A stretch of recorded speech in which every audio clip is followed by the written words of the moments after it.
નમસ્કાર વિદ્યાર્થી મિત્રો, આજે આપણે ધોરણ 8ના ગુજરાતી વિષયના એકમ 10 આલા લીલા વાંસળિયા કાવ્યના પ્રશ્નોત્તરોનો અભ્યાસ કરીશું.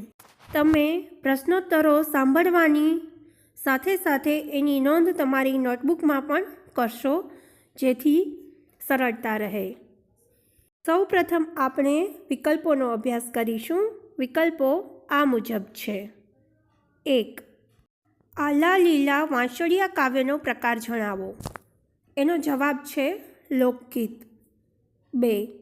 કવિ વાંસળિયામાંથી શું ઉતરાવવા માંગે છે? એનો જવાબ છે વાંસળી. 3. વાંસળી કોણ વગાડે છે? એનો જવાબ છે શ્રી કૃષ્ણ. 4. હિરલા શેમાં જડેલા છે? જવાબ છે અંગૂઠીએ એટલે કે વીંટીમાં. મોટે ભાગે વિકલ્પમાં આપણને એક પ્રશ્ન આપેલો હોય છે, એના પછી 3 વિકલ્પ આપેલા હોય છે, પરંતુ તમને સરળતાથી યાદ રહી જાય એ માટે પ્રશ્ન પછી સીધો જ સાચો વિકલ્પ જવાબ રૂપે આપેલો છે. હવે આપણે ખરા ખોટાઓનો અભ્યાસ કરીશું, જે આ મુજબ છે. 1. કવિ પોતાના માટે વાંસળી બનાવવાની વાત કરે છે. ખોટું. 2. વાંસળીએ 10 ફૂમતા લટકે છે. ખોટું. 3. વાંસળીએ હંસ, પોપટ અને મોર મુકાવવાની વાત આલા લીલા વાંસળિયા ગીતમાં છે. સાચું અથવા તો ખરું. 4. દખણ દશના મેહ આવ્યા છે એમ કાવ્યમાં કહ્યું છે. ખોટું. 5.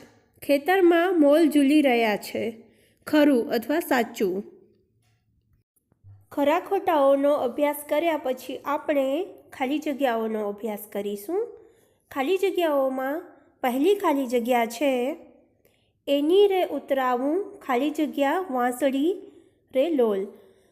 આ ખાલી જગ્યાનો જવાબ આવશે પ્રભુજીની. બીજી ખાલી જગ્યા છે, ખાલી જગ્યા વગાડે રે નંદજીનો લાડકો રે લોલ. આ ખાલી જગ્યામાં જવાબ આવશે વાંસળી. ત્રીજી ખાલી જગ્યા છે, આંગળીએ અંગૂઠી ને અંગૂઠીમાં ખાલી જગ્યા રે લોલ.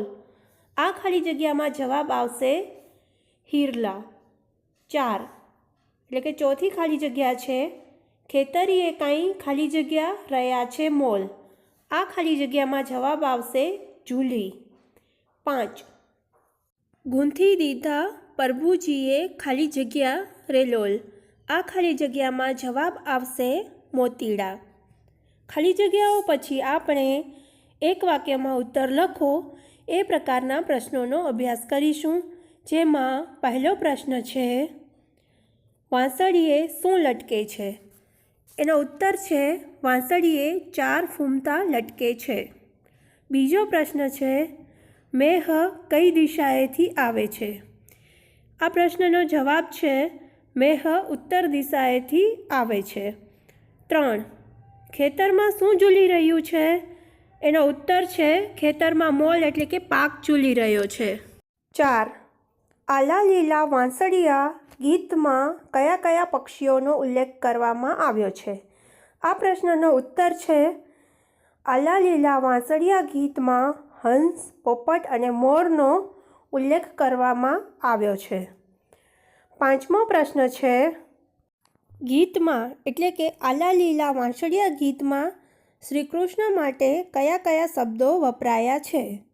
આ પ્રશ્નનો જવાબ છે ગીતમાં શ્રી કૃષ્ણ માટે પ્રભુજી, નંદજીનો લાડકો, હરિ અને પ્રભુજી જેવા શબ્દો વપરાયા છે.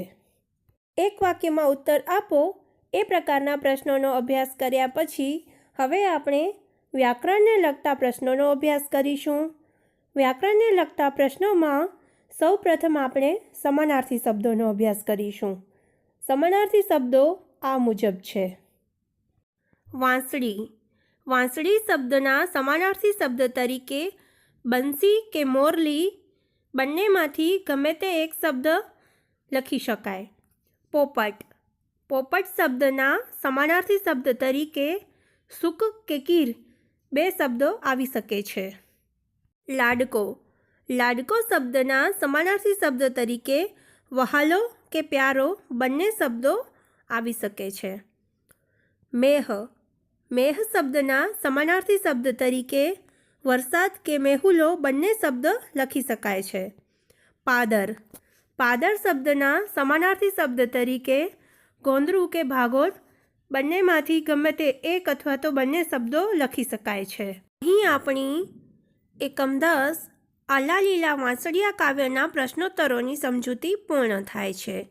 ફરી મળીશું નવા વિડીયો સાથે. આભાર.